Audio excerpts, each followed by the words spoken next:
Welcome into the 12 Talk podcast. My name's Josh, and with me, as always, is my podcasting partner in crime, Mitch. We're here on following our podcast before the game. This is not the type of pod I anticipated doing, but we're going to talk all about the Seahawks home opening loss against the 49ers. We've got a very special guest, 12. We've got James AKA Greene Hawk. He's going to be coming in with us. We're going to be chopping it up. We're going to give you our takes on the game. We're going to talk about some stats. We're going to talk about some key points. And as always, our winners and losers. At the end of it as well, we've got your comments and our Discord member musings. So if you are watching and you want to throw a comment in, by all means, please do, because we love to see what you guys have to say as well. But Mitch, shall we hit the theme music and get straight into this? Let's do it.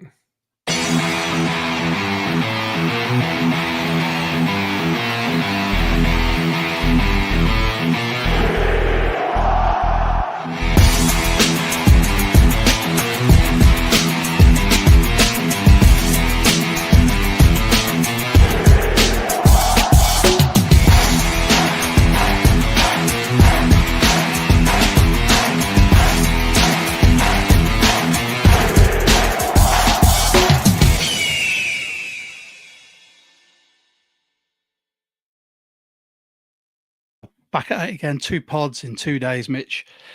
This is unheard of for us, but that's how excited we were about the start of the season.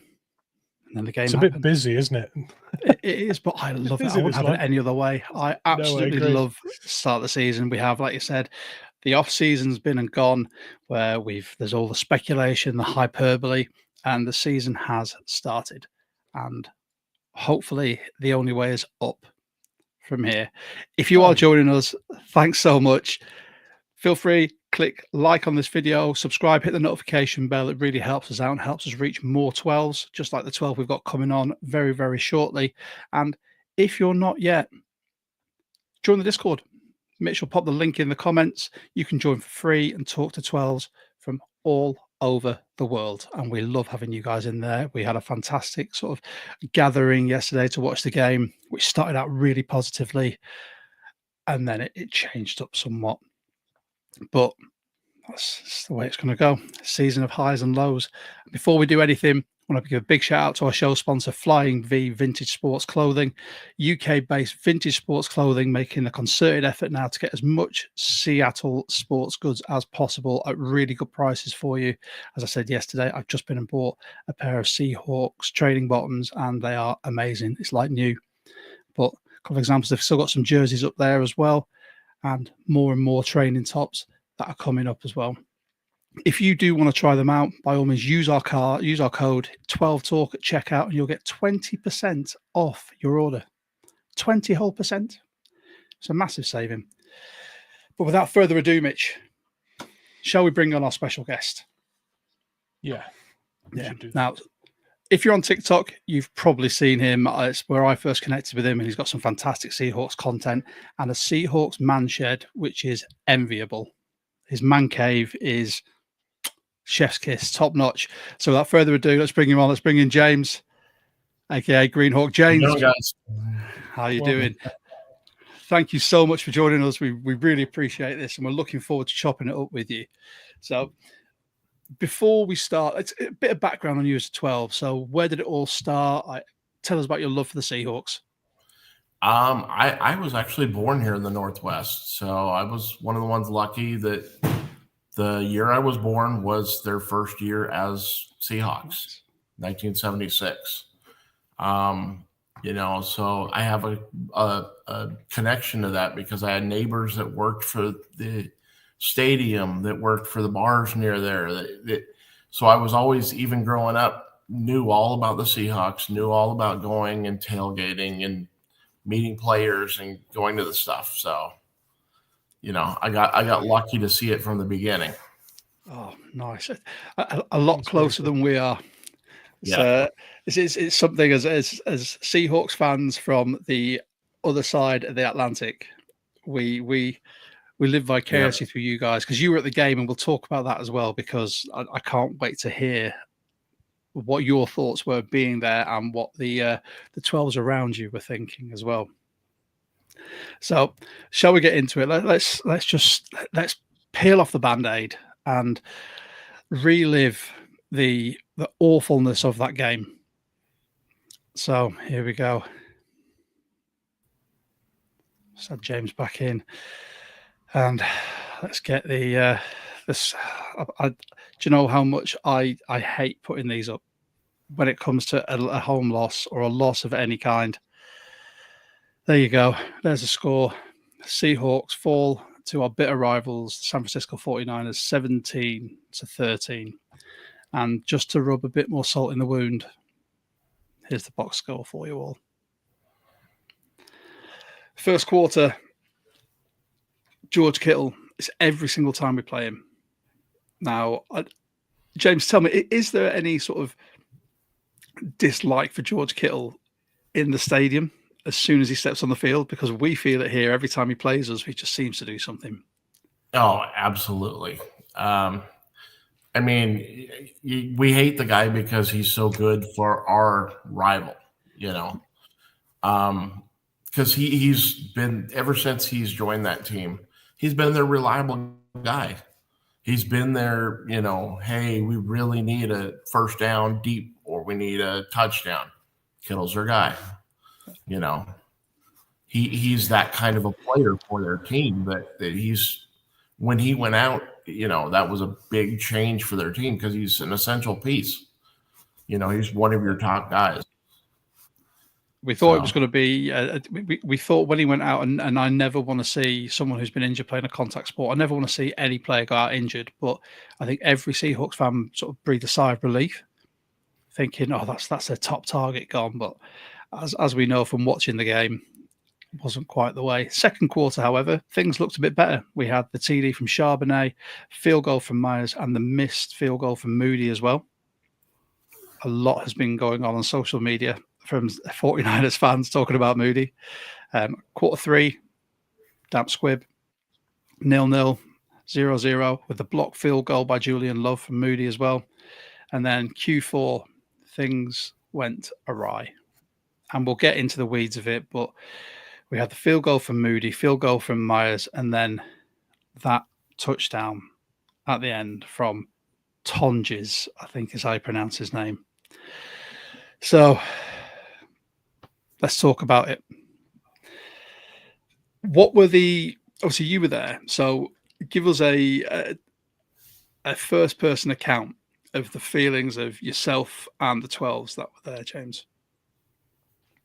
Yeah, I mean, being there at the stadium, especially in recent years, because the Niners have been good, and we have not necessarily been the greatest team. There is a unbelievable rivalry between these two teams. We absolutely hate them, and they absolutely hate us. And when we are in the same stadium, it's interesting, to say the least. Because they made a big thing about how, you know, they were going to have undercover police at this game and everything. Now, that being said, I never saw any Seahawks fans that were, you know, ridiculous or out of bounds. But I did watch somebody on the Niners fan base get thrown out of the game halfway through the game. So it's that level of intensity between the fans, between the teams. It's something that you have to experience as a Seahawks fan at least once, because, you know, they're the kind of fan base that they will make sure you know that they beat you at home. And that's why it means that much more to beat them at home, because they won't let you forget it. And so there's a very intense rivalry between the two. And being at that rivalry is nothing like you've ever seen, you know, especially with the history that we've had with them, you know, with the fact that we had the Legion of Boom and, you know, Richard Sherman NFC Championship tip against them. And it's one of those things, too, that we make sure that they don't forget that. During the game, they were playing highlights of all that stuff to remind them, hey, remember when we did this to you? You know, so it's a very intense rivalry between the two teams. And it makes for a very good game, because we've played them in prime time. We've played them in playoffs over the years. It's been a battle between them. So yeah, it's palpable on the TV copy that we get, and there's been a lot of talk, obviously, about there being more away supporter fans in Lumen than there has been home fans, and I think Brian Nemhauser yesterday shared a video of sort of 3/4 of the stadium, which was predominantly blue, but then there was that one side of the stadium which was just like a sea of red. Oh yeah, and I can deal with that. I mean, we in the UK, we've obviously got soccer. It's very tribal there, where fans have to be separated. I mean, Mitch will know more than me, having been to a soccer game more recently than I have. But it just seems like you can feel the animosity through the TV copy as well. Oh yeah, and that's something that desperately one day I will be there. There was the president of the UK Seahawkers was actually there, Cedric. He was there yesterday.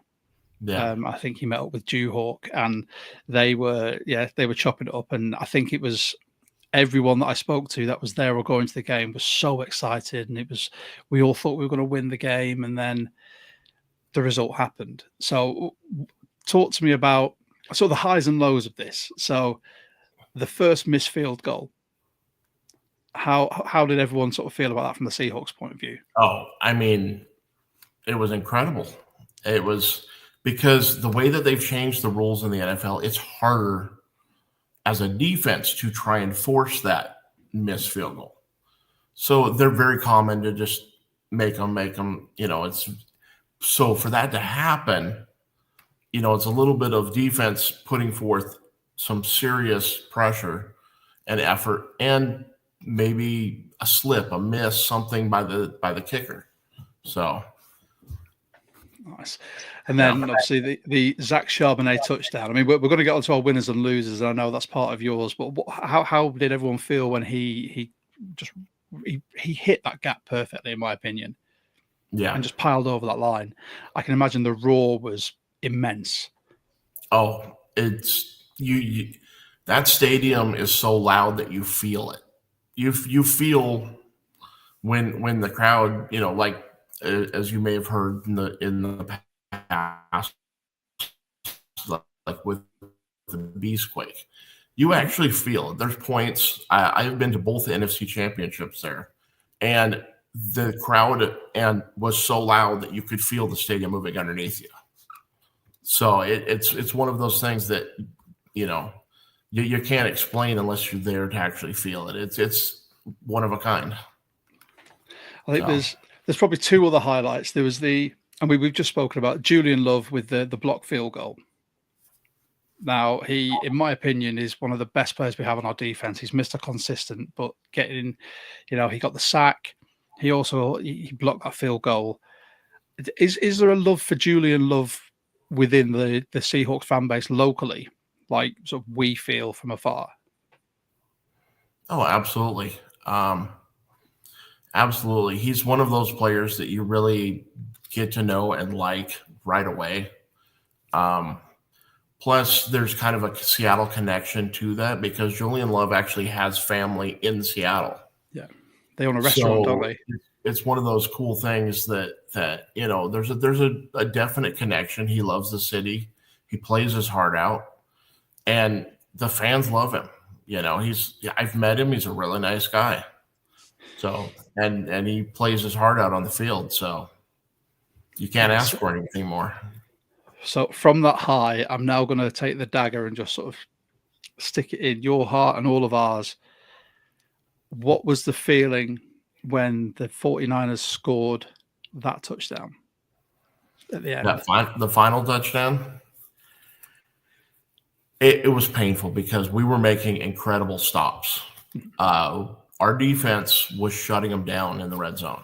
I mean, just shutting them down to where it was coming. It reminded me of old Legion of Boom, not to compare to them, but where it came down to inches. I mean, they were like, oh, we need, 2 yards. And, we hit them and push their line back and they'd lose a yard. Now they're, 3rd and 3 on goal line. It was just an absolute battle.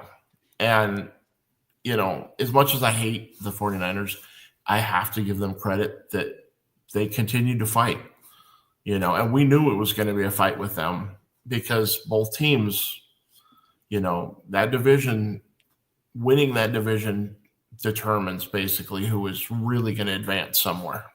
Yeah. So. Yeah, I mean, I don't know, Mitch, before we get into the stats, and I know that's your bag, and obviously we all had our feelings on the Discord live yesterday, and I think I've made mine perfectly clear on various forms of social media now.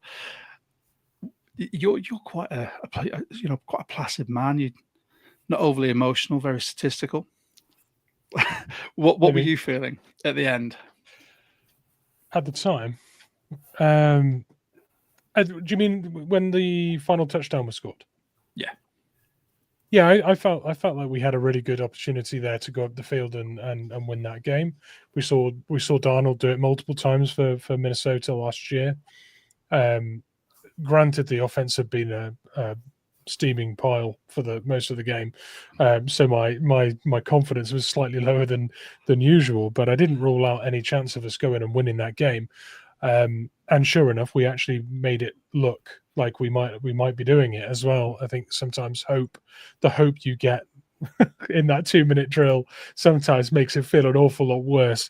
But we gave it everything, and there was a few little annoying things on that final push in that drive. I think wasn't that the drive when the ball went through Cooper Kupp's hands as well, or was that slightly earlier on? I think that might have been earlier. There might have been earlier on, but there was a couple of things on that drive that were a little frustrating, and I think the abandoning of our run game in the second half was particularly painful, and we didn't have any rhythm that we could tap into on that final drive either. Not that running the ball and 2-minute drills popular, but sometimes you want to be able to threaten to do everything at least when you're putting together plays and calling plays, and we just abandoned too much. So I feel like we let ourselves down. But I didn't lose hope in that last drive. So, but yeah, like I say, that just makes it more painful sometimes, doesn't it? When you genuinely think you might do it. It does, and there was so much expectation with this new look Seahawks offense, and I think it fell flat at some points. I don't think Darnold played a bad game. I think it was very conservative. That the final fumble, I felt a bit sorry for him because that was just Abe Lucas couldn't drop his anchor enough to stop Bosa, and Bosa just powered him straight into Darnold. I mean, whilst we're talking about that, let's talk about some key points. Now, Mitch, you've got some stats for us. So what stats do you think are key to this as to why the result went the way it did? And then we can have a chat about them. Obviously, anytime a stat comes up, James, just so you know, as our guest and as very polite Englishman, you always go first, in your opinion. So Mitch will give us the stats, then it's all you do. All right. Okay. So the first one I think that's really key is that the first 50 minutes of the game, we had the ball for 15 of them. So we actually had the ball for 15 of 50. Obviously the last 10 minutes of the game we had a bit more of it, so that skews the data slightly. But when you think about the first 50 minutes and only having 15 minutes of it, we're not even close to sharing the ball evenly with them. And when you think about their drives, we didn't really achieve many 3 and outs. It was bend, don't break, and stuff them in the red zone kind of situations, which feeds into that stat of them having more of the ball and not scoring many points with it. But I think that tells a bit of a tale in that they got us off the field a lot quicker and a lot easier than we did. And I think also that inevitably takes its toll on your defense. I know we're going to look at Tariq Woolen and some of the high-profile mistakes, but let's not forget that he was out there twice as long as any DB for the Niners was. So that takes its toll later in the game. If your concentration's dropping and legs getting tired, and there's a reason sometimes for that. So the offense's inability to stay consistent and efficient is shown with that stat, and I think also that leads then into the defensive stuff too. Any thoughts on that, James? Yeah, I think you were spot on about that because both teams came in trying to establish the run game.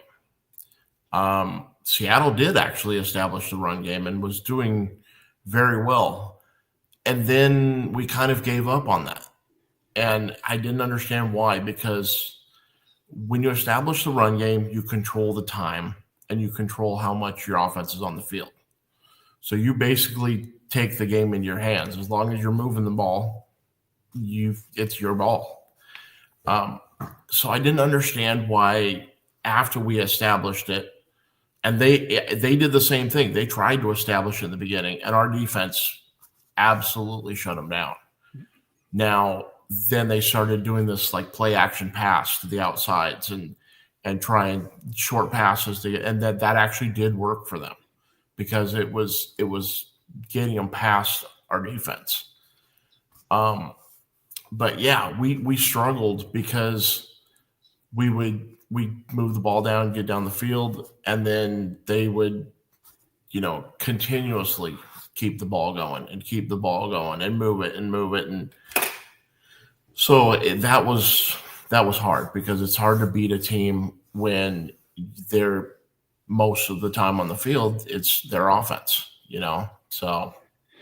Yeah, I think the total sort of time of possession, San Francisco had 37 minutes and 58 seconds, and we had 22 minutes and 2 seconds. Yeah. Throughout the whole game. And I think it was the first touchdown drive for them took 10 minutes off the clock. No. They had that much possession on one drive. And that's how you win these games. And I think that's indicative of the whole game. The fact that we just couldn't, and it was like watching a Waldron and that type of offense where we just couldn't maintain possession. Same as Grubb as well. There was no sequencing. It was just after we established a run early, we then started trying everything. I mean, Jalen Milroe came in for what was it, the second snap of the game? Yeah. Which was just baffling. And it just seemed a bit clueless and like, we're going to try this fancy stuff, and it just didn't work. I think this should have been a game where we just really established what our identity was, like we did against the Chiefs in preseason, and it just didn't happen. Go on, Mitch, hit us with another stat. I was just going to make a little point here that we only had the one sack in the game, right? And our defense played well, but we only had the one sack, and it was Julian Love. But we actually hit Purdy 8 times, and that's actually really good. And it shows that we nearly had more defensive, impactful plays than it felt like. And of course, we had the two interceptions of Purdy as well. Darnold didn't have any on the day. It feels to me like for the longest time with Geno, and I'm not a Geno naysayer or hater in any way, but there weren't many games with Geno we came out clean in terms of the interception column. There was usually 1 or 2 hero balls getting thrown around that were picked off, especially in the red zone. So coming out of that 2-0 in our favor on the interceptions and not getting the win feels pretty bad, but we know that the fumbles were what killed us there, not the interceptions, right? So, but yeah, I just thought one sack but 8 QB hits was a really interesting sort of nearly success, if you know what I mean. Like, I thought that shows the fine line between really punishing your opponent and letting them get away with it. Go on, James. What do you think of the Neelys there? Because I've got stuff to say. Yeah, that's the most painful thing. It's like if it was something where we got absolutely blown out, then you're like, yeah, we got beat hands down. But I mean, we were still in this game all the way till the fumble with Sam Darnold at the end, and we were like, they're moving down the field, they're moving. You're running out of time, just keep it moving. And they kept doing it. So we still had hope. That's what made it more painful, is to be that close and still lose. But yeah, it's just it was a fairly clean game. I think they were playing it a little bit safe by going more run, which I'm all for. Like I said, control the clock, run the ball, move it down, and then when they start, expecting you to run the game, then you start throwing it on them. You know, throw it here, there, then run it. Then they have no idea what you're doing. You know, that was classic Super Bowl Seahawks. They would go in and they would force the ball down your throat. And when you were exhausted, your defense was exhausted, then they'd go all over. You had no idea what they were doing next. You know, so that was one of our issues. They'll establish. Oh, sorry. I think that was fun. Establish with the receivers soon. You know, kind of get it to where Sam Darnold and those guys are clicking. Because that was one of the things that also hurt us was you could tell on a couple plays that, you know, Sam was trying to go to this spot and the guy wouldn't be there. And that's just classic football where, you know, you want to make sure the defender is not running you off and out of your zone that you need to be. You know, otherwise he's won that battle. So I mean, just to sort of extend upon what you said, Mitch, we said last season our QB pressure rate was actually okay, but we couldn't finish. You know, it was basically the Seahawks edging every single fan, but not getting the completion out of it. So we were getting that pressure on the QB, but the sacks weren't there. Same as this game. You know, we were pressuring the QB, but the only sack we got was from a safety blitz. It's just, and having listened to Mike McDonald's interviews, he's frustrated because he is all about efficiency. He's all about finishing what you start. And I think he's feeling frustrated more than anyone about the fact that we weren't able to hit home on some of these. I think offensively, like you said, James, it might take a bit more time for Darnold to click with these wide receivers. But we were calling out in the Discord last night. There were times when he threw to JSN and you had Barner was wide open on one of them. Torrey Horton was absolutely blazing down the sideline, totally uncovered. And he just didn't have the confidence to throw there, or he didn't see him because he'd run the wrong route. I'm not too sure. But come on, Mitch, before I dig myself into a hole of despair, give me some more stats. Give us two more and then we'll go to winners and losers. I'll give you a real promising, you know, shining light. So 4 of our top 10 PFF rated offensive players were offensive linemen yesterday. Isn't that nice? Some positivity for the big boys. Did I see Zabel 26 snaps and only allowed 1 pressure? Yeah, correct. And he graded quite well. He was our 7th highest grade. We had Josh Jones, Gray Zabel, Bradford and Cross all in our top 10. We also had 2 tight ends in our top 10. Seattle obviously famous for their stellar utilization of tight ends, so continued that yesterday. But yeah, no, I just thought that was interesting. Another interesting thing on the PFF grades, Kenneth Walker was 6th highest for doing what I don't know.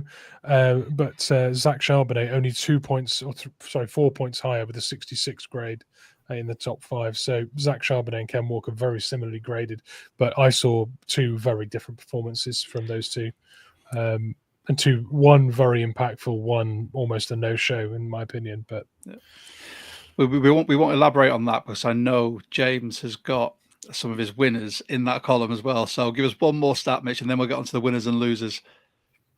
Okay, so I'll give a little shout out to Christian McCaffrey injury here. So Christian McCaffrey yesterday, we held him to 3.1 yards of rush, which for most running backs they'd probably take that. No, it's not great, but you know they'd probably take it. That's bad for him. It's very bad for him. I think he had more carries than our 2 premier rushers combined on the night. I think he had 24 carries and our 2 running backs or main running backs combined for 22. So he had 2 more carries and he averaged 3.1 yards. It was through the air that he did his damage last night. And in a shout out to him, he's now become the fastest running back to 4,500 yards receiving in the NFL history, I think, after yesterday. So we love the 49ers coming to our turf and getting a record, right? Yeah. But But he's earned that. He's been outstanding in our league, and fair play to him for that. But it felt like he was doing some damage to us through the air. They seem to find soft spots for him to receive the ball in plenty of times, and a lot of the yak that they managed on the night came from McCaffrey receiving it and seemingly ripping off an extra 7, 8, 9 each time. So that hurt us. It did. Well, shall we get on to one of my favourite segments on this pod? Winners and losers. Winners and losers. Now, we try and keep it as positive as possible on this pod because we all know as sports fans that season's peak and trough. You know, you never know what's going to happen. You're never quite sure if the first game's going to be awful, but it's just an upwards trajectory from there, or you start hot with 4-game winning streak and then it just tanks. So let's do some winners and losers. James, as our guest, you get to give us your 3 winners, and then Mitch and I will do a winner, and then we'll go on to your loser, and then we'll do our losers as well. So start from the top, my friend. The Seahawks run game you had as a winner. Yes, definitely. Seahawks run game was looking amazing, and on part that it has to do with the Seahawks O-line. Without the O-line that we currently have, we would not have had that run game. And so they're both my winners on that because they literally need one another to function. So now I'm pretty sure Mitch is going to have something to say about this run game after the stat he just gave with Ken Walker. It's difficult, isn't it? I mean, Charbonnet looks far better suited to the system now than Ken Walker does, but Ken Walker's only ever one play away from taking it to the house and changing a game. So one guy's gonna beat you, with death by 1,000 cuts, and the other guy's just gonna be one slash to decapitate you. It's a very different approach to running the ball with what we've got, and I take James's point that they're complementary to each other. And I think you get a bit upset, Josh, when we see Ken getting runs up the gut rather than bouncing it outside. But I think sometimes you have to threaten up the gut to be able to be effective bouncing it outside. You need to. You can't just be predictable. But I do think they did it too much with Ken, and I don't think it's a strong suit. And I no longer really think he suits the scheme. But hey, that's another thing. I did think we started establishing the run really well. I think the first quarter of the game, I was hopeful that we'd be doing that all game and we'd have a real good shout to have a consistent drive each time we got the ball if we were running the ball like that with Charbonnet. But as soon as we switched to Ken and gave him his carries and those didn't go right, it was like, okay, run game's not working. There was no attempt to go back to what we did with Charbonnet. It was just run game done. Three drives in a row, 3 and out without running the ball on any of them. So I think the play calling with the running backs was a failure. I think the performances of Charbonnet in particular shone on the night.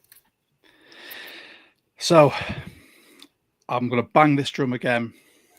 If you need a running back who's going to hit a gap that is set for him by an O-line, you give it to Charbonnet because he does not ad-lib. He is on task. If you go hit it straight up the B gap, straight up the A gap, run off the tackle, he will do that. And he will not go, I'll go for that A gap, but I can see it's closing in, so I'm going to try and bounce it outside and then take a 5-yard loss because I've tried to, do more than I should have done. And I think that is what we need. We need that running back who's just going to hit those holes that are provided for him. Like James said, with this O-line, the holes are going to be there this season. But with K9, when he showed it, and they were desperate to get him touches, to get him back in the game after being out all preseason, but he showed he's not that runner.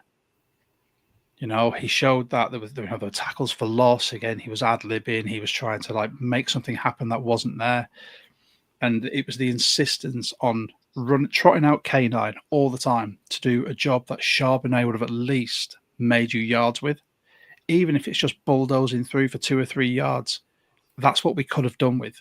Because I would rather take 3 downs of 2-3 yards, and then you've got 1 yard to make on a 4th down. as opposed to 3 downs or 2 downs of giving it Ken to try and make him do something electric, which then puts us further back than we started.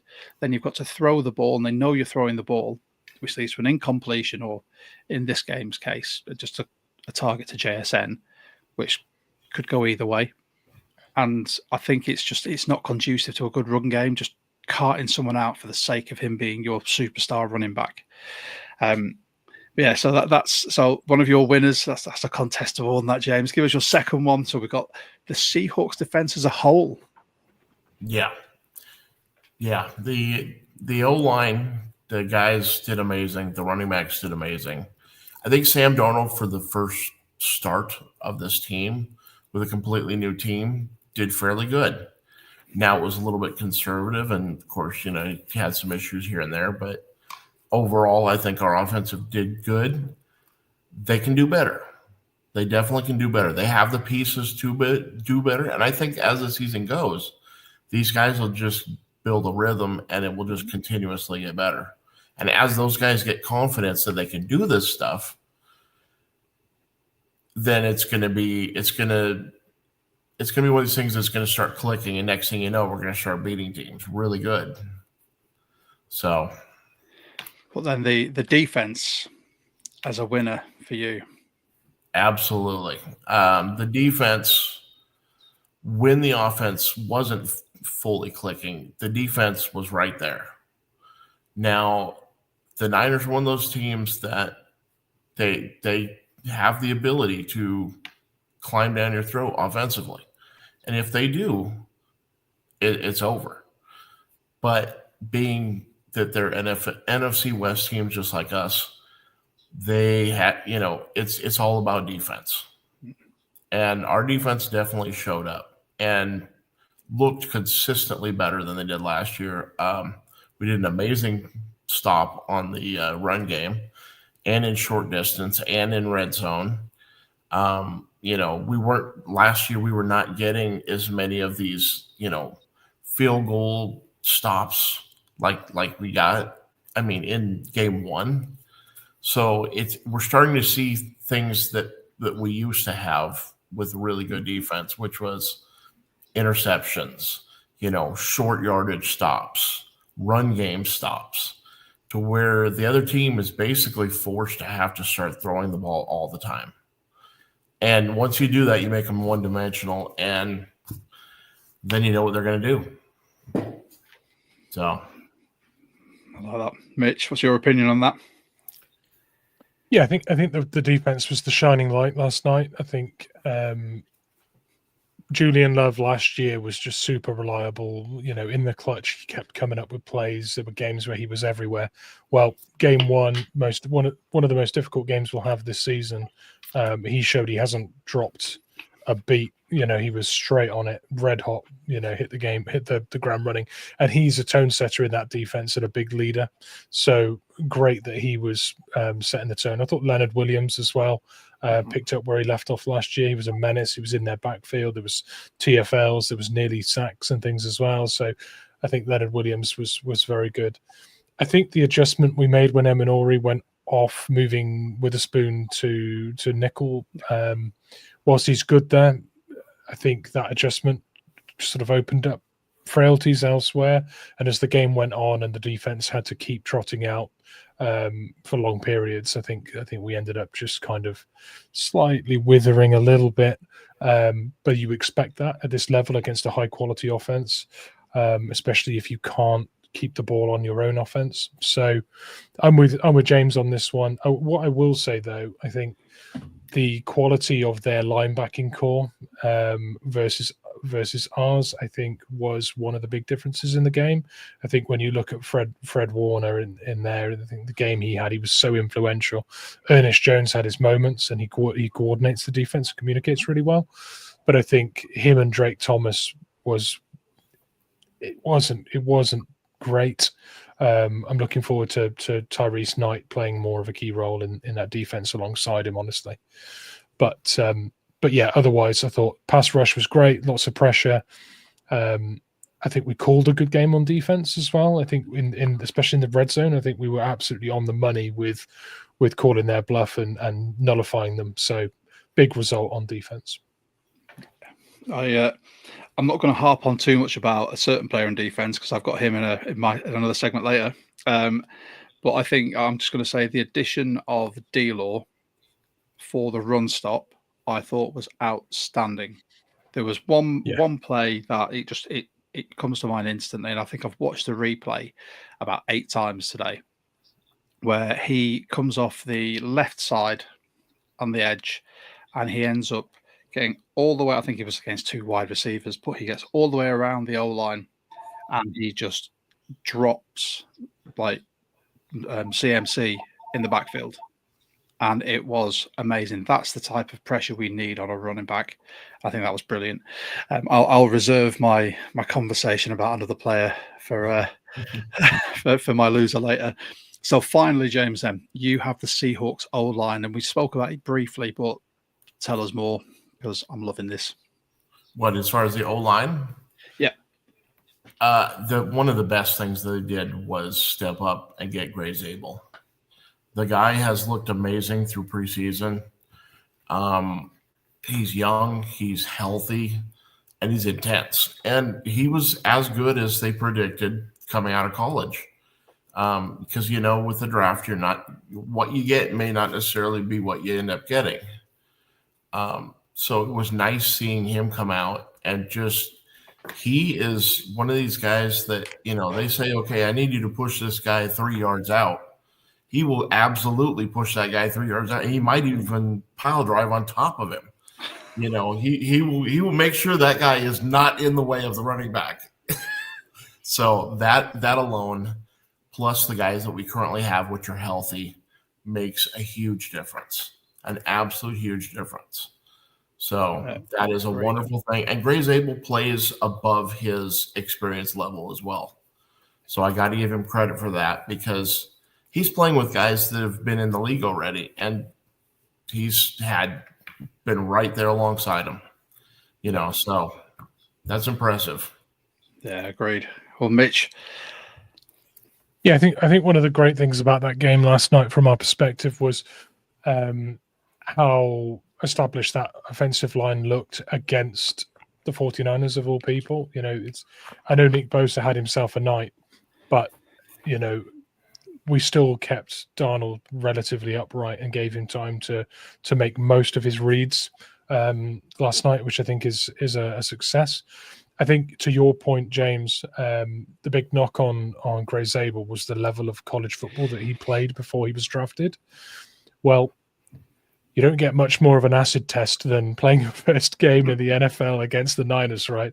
There was no Panthers at home or the Cards at home or something like that. This was the 49ers coming to town, and he had a really good game. So hopefully the naysayers that say he didn't play at a high enough level in college to be drafted that high, they'll start getting a little quieter, I think. Not that they matter. He's our player and we like him, so it doesn't matter, but he'll shut people up. Well, let's get on to our winners before we go on to the losers, Mitch. So who was your winner?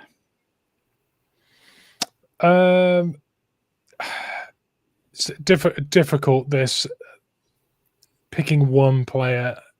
I think maybe Julian Love. I think Julian Love really was the sort of the pinnacle. The defense was our best unit, and he is that leader of it. And he didn't drop a single step of pace from last year. He was just on it straight away. No warm up, just bang.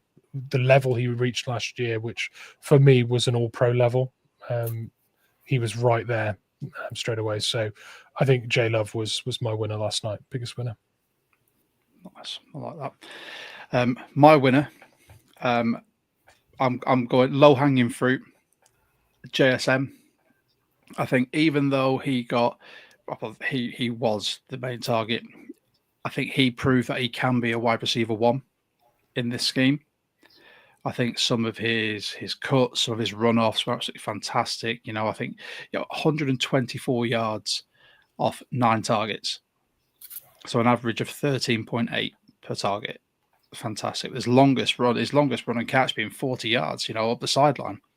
And I think he's really starting to grasp what is needed now to be that wide receiver one. I think with the tutelage of Cup as well, that's just got to keep getting better. And that's someone I'm excited to see develop when the pass game really starts going. And like James said, there's more chemistry built and there's a bit more of an even share. I really want to see less double coverage on JSN to see what he can do as well. So that he was my winner. So with that, shall we get on to we're in the doldrums now, the losers. James, your loser. I like this one. Actually, You threw I a had a hard curveball at time us. because my loser was going to originally be CMC, Christian McCaffrey. And the reason why it was originally going to be that was because he when you're to that level, we all expected Christian McCaffrey to try and be, prime Pro Bowl Christian McCaffrey. And he struggled. Now, that's a nod-door defense. But then I changed my vote and went with the kicker. Because of all people, I thought to myself, this kicker is never going to hear the end of it if they lose that game because of one of his kicks. Yeah. So, I like that. I think that's a perfect loser for the 49ers. Yeah. Because he had a rough day. Yeah, he did. And rightly so, I think, because didn't they draft him in sort of the third round or something? Yeah. And he's just everything that I've watched and read today from 49er circles is that they don't have the faith in him when it becomes a clutch moment that he's going to make that kick. Yeah. Which, as a Seahawks fan, I love. It's just a pity that his missed kicks didn't really mean a lot. It could have been a worse scoreline if he actually had a decent boot on him. Oh, yeah. Mitch, who or what was your loser for yesterday? Well, I'm picking RIQ Woolen, and I'm picking RIQ Woolen just so you can't have him and rant for hours. No, I'm going to pick RIQ Woolen, and he had some moments in the game that were outstanding. There was that pass breakup at the pylon where he got a hand and just deflected it out of the hands, I think, of Ricky Pearsall. I think it was Ricky Pearsall at the corner. Yeah. That was outstanding. However, for all of the eye-catching, jaw-dropping athletic moments that RIQ Woolen has had and will probably continue to have in the NFL, there will be a highlight reel of him looking lost and having to rely upon that athleticism to get him somewhere close to making a play. And there's also too many moments where his eyes get really big and all he's thinking about is catching the ball and ripping off a pick six, when really you could probably have done with just getting a palm on that and stopping the catch. That touchdown was his to disrupt and just bat it towards your own team, bat it off the pitch, get a hand in between the receiver's hands, just do something to stop that happening and them scoring the touchdown. What he did was to try and catch the ball and make an interception at the cost of actually just stopping a touchdown within 2 minutes of the end of the game with us in a winning position. That was upsetting, and it came off the back of him turning and just watching a ball sail over his head rather than just focusing on the receiver.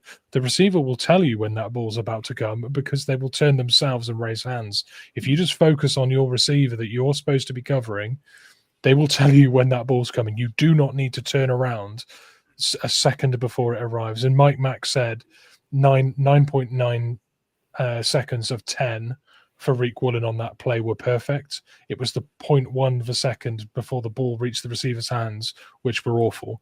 And that's all it takes at this level. You drop your concentration for a split second as a corner, and you look very average in this league. That was two big mistakes. So RIQ Woolen lost for me. James, do you want to say anything about RIQ Woolen before I go off on a rant? Mitch actually was right on the money, but I didn't want to say it. So, yeah, he at times looks great. At other times, he looks like he just complete blown coverage. There's times where I'll watch where they'll struggle and they'll hey, it's 3rd and 18 or something, and they'll throw it right out to the sticks.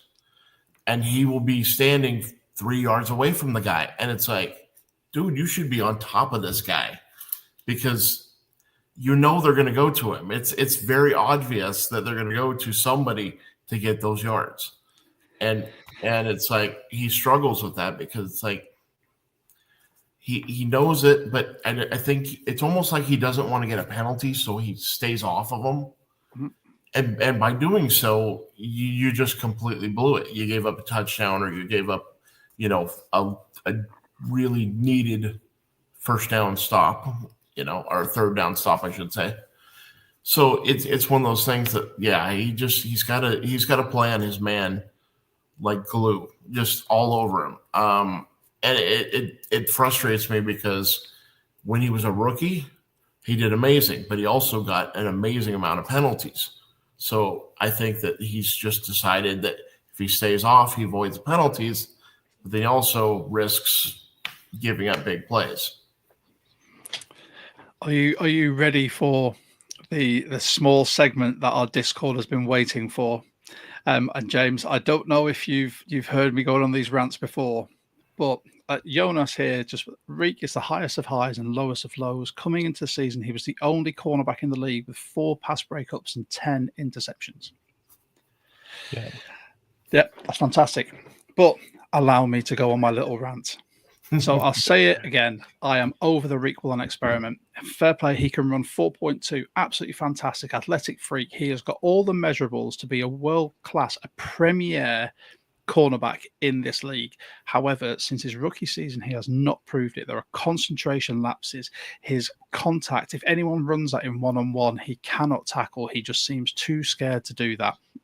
As you've both pointed out, when it comes to penalties, he seems scared to get too close to his man in case he draws a penalty. However, he's more than happy to put his hand in someone's face at the line of scrimmage and draw a penalty right there. And that's not the first time he's done it. We said it last season, and he had 2 in one game, 1 in this game, because he cannot sink his hips.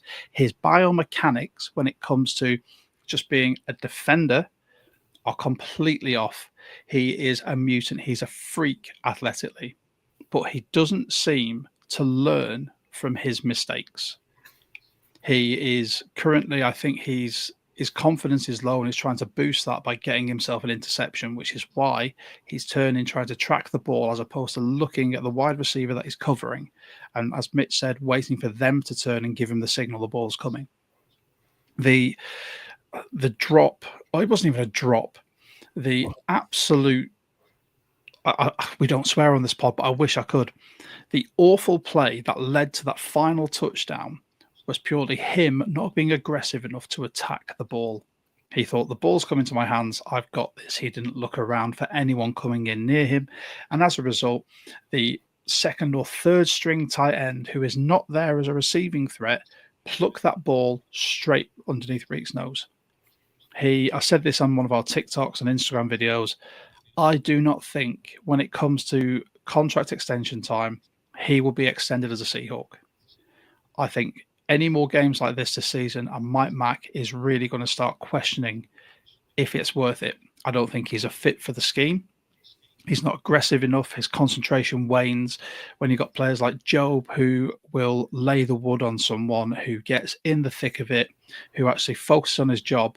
I think RIQ very soon will find himself dropping down the pecking order at cornerback. Here ends the rant. I don't think you're wrong in anything you've said. I think you take quite a strong stance on that. But you're quite right. The experiment with him, a converted wide receiver to cornerback with great measurables and athletic testing. Can he be a starting corner in the league? Well, we've tested him at it multiple seasons, and whilst the stats look quite good, the eye test is ugly at times. He's being targeted now by people. Yeah, and there are big moments. Went from a no-fly zone to a target. Yeah, quite right. And I think when you look at it now, I think teams are looking at him in big moments, and they like their chances, and that's a problem.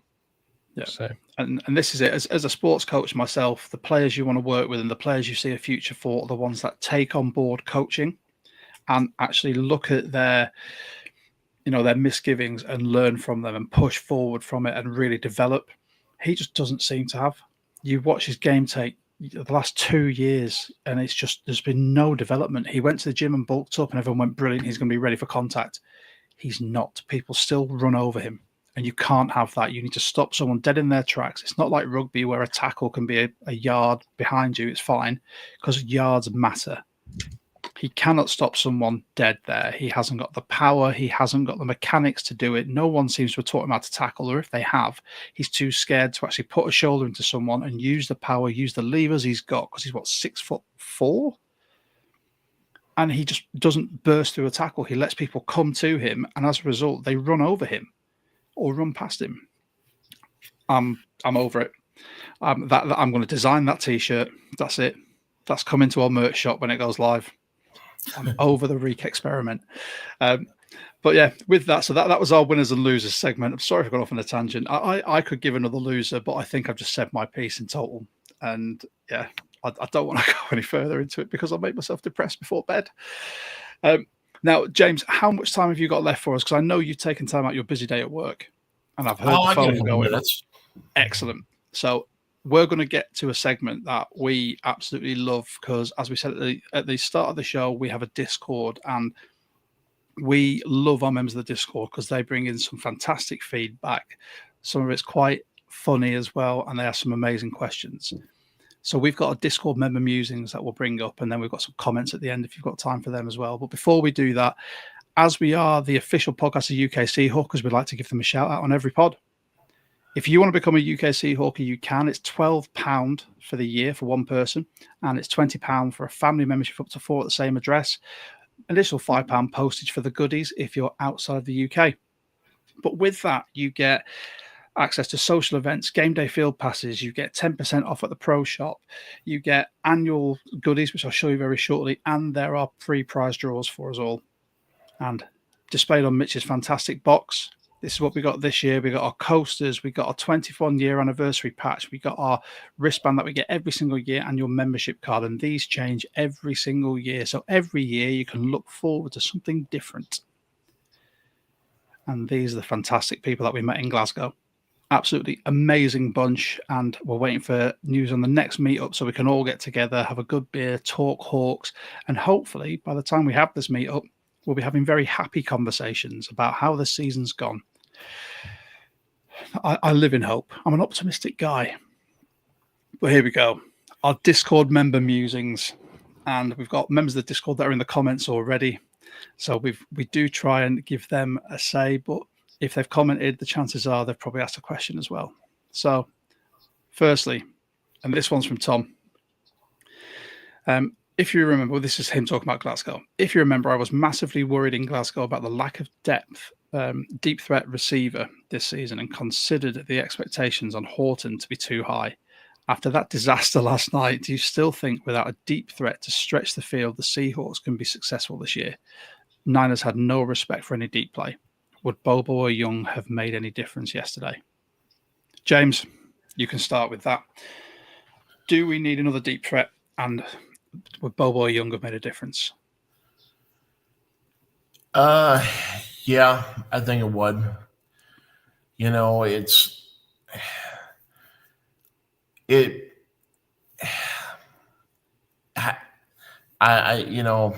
just after yesterday, it was just kind of hard dealing with it and everything. But I think that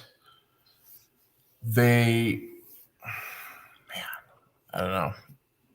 It's a difficult one, isn't it? I mean, when you think that we got rid of MVS, who went to the Niners, who was supposed to be that deep threat. Now we've got Horton, who Mitch absolutely loved coming through the draft, and is one of his boys, who should be that field stretcher, wasn't utilized yesterday. I think we can still have success with this receiving team. Mitch and I said it in the preseason pods that we're going to be a short and intermediate side who's going to try and control the clock with our running game, these short and intermediate passes, just gradually getting us up the field. So we have these 10-minute drives. I think Bobo or Young would have made a difference yesterday, purely from a blocking point of view. I think that'd be the main thing. Having Bobo Young as a run blocker on the outside may have given Ken a bit more confidence to bounce it outside, but I don't think as a receiving threat they would have done a lot. Mitch, what do you think? Well, we've already mentioned that Horton was screaming down the sideline and was ignored a few times, and I think that comes from the level of pressure.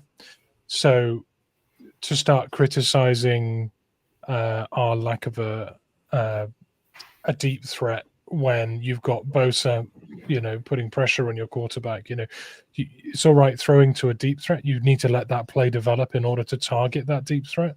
The ball was having to come out of hand far too quick for us to be targeting deep threats consistently. However, I do think that there were opportunities where we could have targeted Horton and we didn't take it. So there's some decision-making issues there potentially with Darnold and his reads.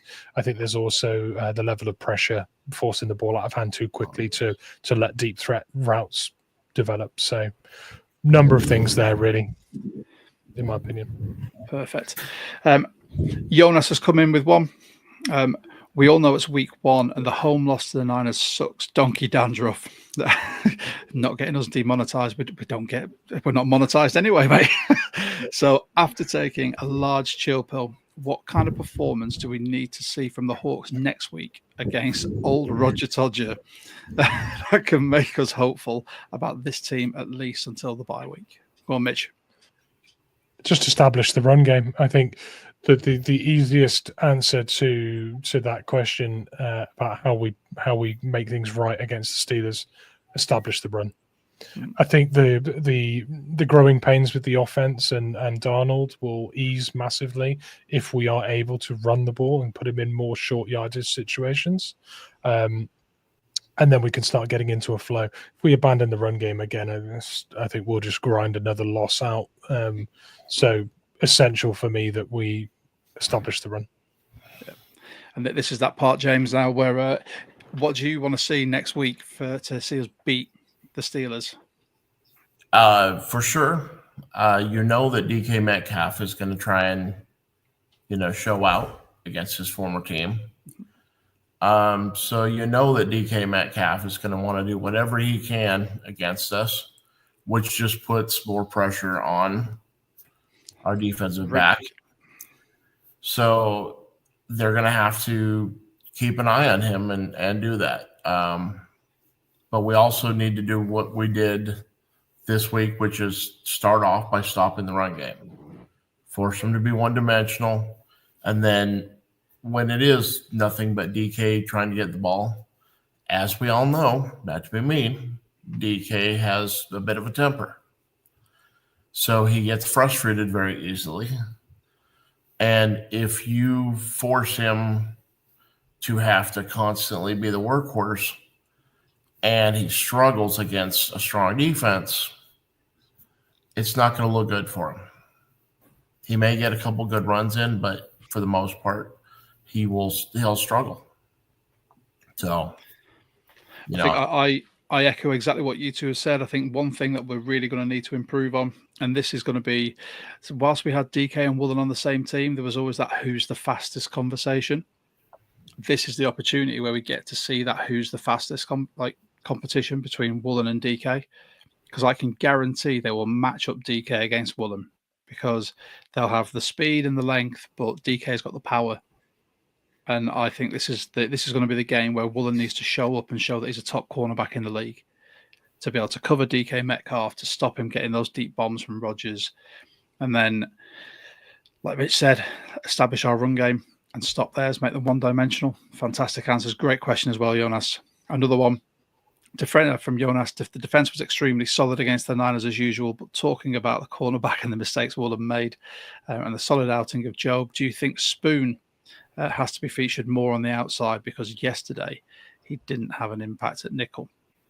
Now, Mitch, I think you can take this one because you spoke about it as well. So we'll do this one quick. Yeah, I think that was massively impacted by Imanori's early departure from the game. I think we would have loved to have seen Witherspoon out on the perimeter more.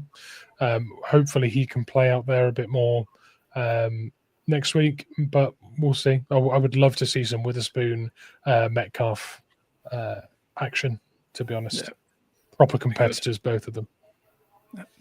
Right, James, you still good for time? Yeah, no, I'm good. Awesome. I don't want you to get in trouble for being kind enough to come on the pod. So no worries. We had Dan saying, did we overrate the defensive performance given they missed 2 field goals, dominated time in possession, moved the chains easily, and were missing a lot of players on offense? James, what do you think? Did we overrate our defensive performance? I didn't hear that one. What was it? Sorry. Do you think that we overrated the defensive performance from the Seahawks yesterday? Oh, I think the defense did amazing, with exception to RIQ Woolen. I think that the defense as a whole did fairly well. And I'm looking forward to Uchenna Nwasu coming back, because that will help put pressure on the quarterback, which is something that it would have helped us this last week. Yeah. So I think they're just going to keep getting better, and it'll get to the point where eventually teams will have to work around our defense. Yeah, agreed. I think as well, you can't take it away. We kept the 49ers to 17 points, regardless of who they had. You know, they've lost players, but 17 points is still a fantastic result. Any other day, if our offense was clicking, we would have won that game. So let's go. Mark Woodcock from the UK Seahawkers. Unfortunately, this should have been far worse than 17-3. A lot for Mike Mack and the coaches to digest. Hopefully, DK doesn't rub it in next week. Unfortunately, I don't think Bobo would have made much difference, and that was in response to Jonas's question earlier. So that's a point well made there. Danny, at what point does Woolen get the boot? Good question. I'll hark back to my comment before. I think if he can't contain DK this week or this coming game, I think they're probably going to look at moving him down the depth chart. I would agree. And that's probably going to be the beginning towards the end. Yeah. And then Yannick's come in saying, is it cheaper to fire him or do we just kick the bleep out of him so he lands on IR? I'm going to get past that one. And then Danny said, I should have read those properly. Luckily, when this is on audio, people can't see that. And then Danny has said, if you want to read that in full, join our Discord. Danny has said, is Charbonnet now RB1? Yeah, for me. Yeah, I think so. I would think so, yes. Yeah, I think we covered it pretty well at the start of the pod. That I think he's a scheme fit for this. And these are the last couple of questions here. More important question is, will RIQ survive Josh's assessment of him tonight? I'm pretty sure he will, because he's making millions of dollars, and he won't hear this, but still disappointed. Josh Jobe higher up the depth chart. So that was in response to, will Shaq start instead of RIQ at cornerback versus Pittsburgh? And then Ben's come in and said Jobe is higher up the depth chart. I said I think Woolen will start, but it all depends on how he plays that game. And Gary, you like making me read these. It was not a great showing from either team. As divisional rivals, they cancelled each other out most of the time. I think next week's game will be a better measuring stick to assess this team. Also, we need to remember this is a new offensive coaching team and scheme. It takes longer to establish. I do think fans become impatient very quickly. As someone a lot closer to it, James, do you get that sense that as Seahawks fans in Seattle, do you guys get impatient sort of quickly when things don't sort of come together? Well, as fans, we've been through a lot. So, yes, it is frustrating, especially when we know what these guys are capable of. We know they have the pieces. Yeah. It's just a matter of getting it together and how they do. Now, defensively, it's coming together with exception to a few. Let's just say that. That being said, offensively, I think these guys have the ability to be really, really good this year. It's just a matter of getting everybody healthy, getting everybody kind of on the same page, and keeping everybody healthy. I think if they stick with that idea that you start with the run game first, you force the ball down on them, and then you start working in your runs or working in your passes in between your runs, you've got the guys that can do the passes. I mean, you've got some amazing players. It's just a matter of using them the way that they should. Agreed. I like that assessment.